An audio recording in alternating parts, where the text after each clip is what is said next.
just going to present work from a recent European project called ScamStop that is related with scam and fraud detection in VoIP networks.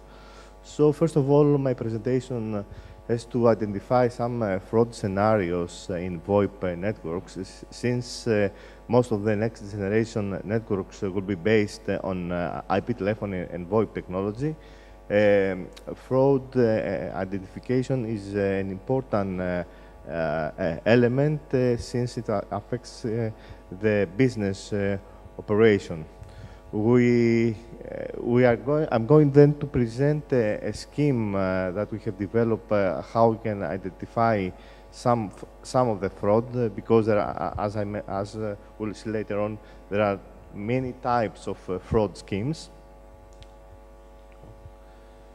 Okay, real fraud scenarios show that VoIP suffers from the inherent security issues of the internet. Most of the VoIP protocols have serious security vulnerabilities and problems. These problems have already been reported in the literature. However, now we have to deal with VoIP fraud. When we refer to fraud, means that we can have a legitimate user that may perform, let's say, calls in an abnormal manner, or if you like, he can change his behavior. I'm just going to report here some of the fraud scenarios that have been reported from the internet. Typical scenarios include, for example, a service plan misuse. That means that the operators calculate plans based on an average usage scenario, but sometimes this may lead in a high usage or in high loss to the operator, because, for example, a user may start performing calls to a third destination, for example, in a country where he has to pay a high amount of money. Another typical scenario has to do with the credit card fraud. So in this case, the fraudster used the toll-free service of a VoIP provider to find out the PIN number of a stolen credit card, and then starting performing calls. Another one is the identity theft. Of course, all these problems also are related with the virus and the malicious codes that may come from a subsystem from the NGN that can be a router or a SIP server. Recently, another scenario that I have found from the internet is this that is called unlimited test. For example, a company asks you to open the routes for a test. It can occur in the evening or before the weekend, and according to the test results, you have got an agreement for the contract. At the night time or while weekend, he succeeds to send a bulk of traffic to an open route and then disappears without paying. So as you can understand, the identification of fraud schemes are important for operators that they start migrating towards NGN. In order to identify a fraud scheme, we have developed a user profile model. Typical characteristics of this model is, first of all, the user, which is at the center, and then the user, it can be either a residential user or a business user or another type. Sorry for that. Other characteristics has to do with the call. The call has two characteristics. One element is the destination. It can be national, international, or it can be a voice over IP. And then the international, because of the different tariff rates, it can be either European, American, Asia, to Asia, or to other type of destination. Another important element of the call has to do with the duration of the call. according to the destination, as I described before. And then also the call type can be outgoing or incoming, and then it can be also has other characteristics if it can be unicast, person to person, or it can be a conference call, or it can be telemarketing for call. Then it's important, let's say, to bind the user profile with a policy controller with the network, because the policy controller can have either passive components, for example, server log monitoring or network traffic monitoring, or can have, let's say, active components that can be, for example, a firewall or an IDS system. So it is important somewhere here to put a fraud detection system, that this system will provide information to the policy controller and then take some actions in case that there is an alarm for a fraud. So in order, let's say, to extract all these characteristics, we are considering to extract useful information from valid CDR data. This data, for example, could be the source-specific number, the source area code, the destination number. Another type, another important information has to do the time of the day classification. Because, for example, imagine that we extract the CDRs from a company, it could be quite unusual to find an excessive number of calls that may occur during night, after 9 o'clock, or to have also calls early in the morning, before 5 o'clock. The same also may occur in the case of the residential user. Of course, it is important because fraud has to do with studying and trying to model the user behavior. We have also taken into account that the user behavior may change over the time. For example, if I'm a residential user, I may start performing calls to US if a relative of mine moves there. And of course, another important element is the duration of the call. It can be short, less than 90 seconds, medium, 90 to 240, and long.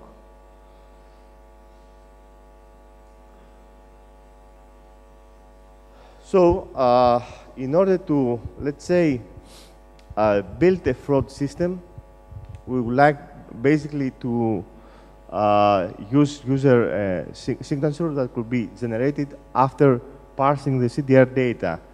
We are considering that in a way we have some valid CDR data that could extract useful information, and then some online algorithms could be applied to detect fraud. As I said, profiling could be conducted on a user basis, where each user is characterized on long term. We are considering SIP as the element, or as the signaling protocol to perform calls. Somebody may say or may raise a question, what happens in the case that we have thousands of users, so it could be difficult from the scalability point of view to have a large number of profiles. So in that case, we could use a sort of clustering mechanism, so we could classify the user to a specific class category. So by extracting this, let's say, this data from the CDRs, we use a statistical model in order to describe the behavior pattern. And then this model has the capability to generate some alarms.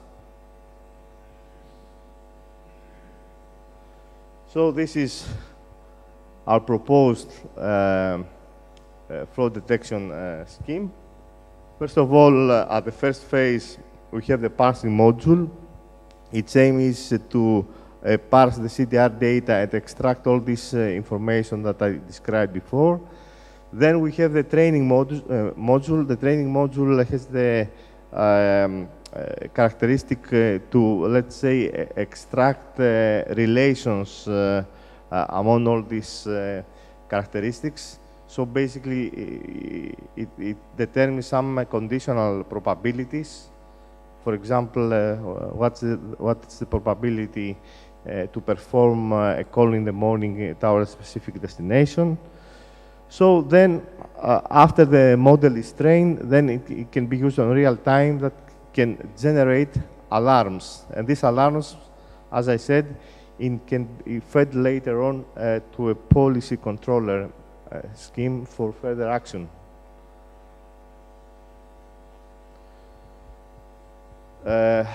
So some more information about each step. The parsing module pre-processes the CDRs, produce a table of call records in a convenient form, and then the training module, it trains what is called a Bayesian belief network model. It builds a conditional probability. We'll show later on about this network, how it is constructed.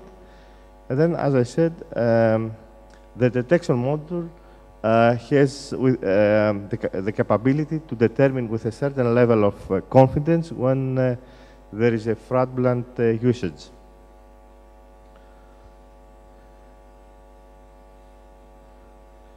Some more information how this model, the training model, is constructed. We consider various parameters of a SIP call that are treated as random variables in order to seek possible association amongst them. And then an approximation algorithm is used in order to determine the structure of the Bayesian belief network that describes the causal relationship between these different parameters. This is a figure of how this belief network is constructed. For example, you see you have relationships, sorry about this. There is a relationship between, for example, the destination and the duration, or the duration and the call day, the duration, the call type, and the call time. So based on this, we built a conditional probability table that enables to produce some alarms. Then, in order, let's say, to evaluate the performance of the proposed scheme, we have used a tool that produced not only valid calls, but also calls with fraudulent behavior. For example, calls that make long duration calls towards a third country, or calls that may start either quite early in the morning or quite late at night. What is important here is, you see that there is a parameter that is called confidence interval parameter. And what is important to see is that we have a number of true alarms and a number of false alarms. And it's a matter of fine-tuning this parameter, because from the optimization point of view, it is important to maximize the true alarms and minimize the number of false alarms. Of course, our scheme has to be improved in a way by considering the case where the user behavior changes over time. So this has to be taken into account also to this proposed model for fraud detection. So as a conclusion, this paper has presented an anti-fraud framework that is based on user profile. First of all, we have seen different type of fraud schemes in VoIP networks, and how, using a user profile, we can identify important parameters that could be used in a Bayesian belief network that it is trained using the CDR data in order to build a conditional probability table.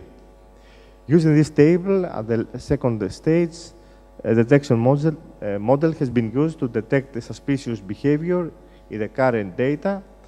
This triggers then an alarm whenever is needed. This alarm, as I said, could be fed later on to the policy controller.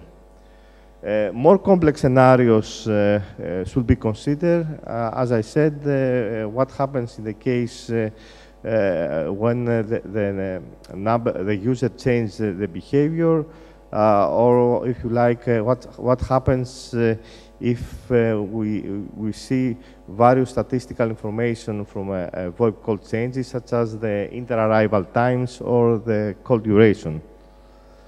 That's the end of my presentation. Thank you very much.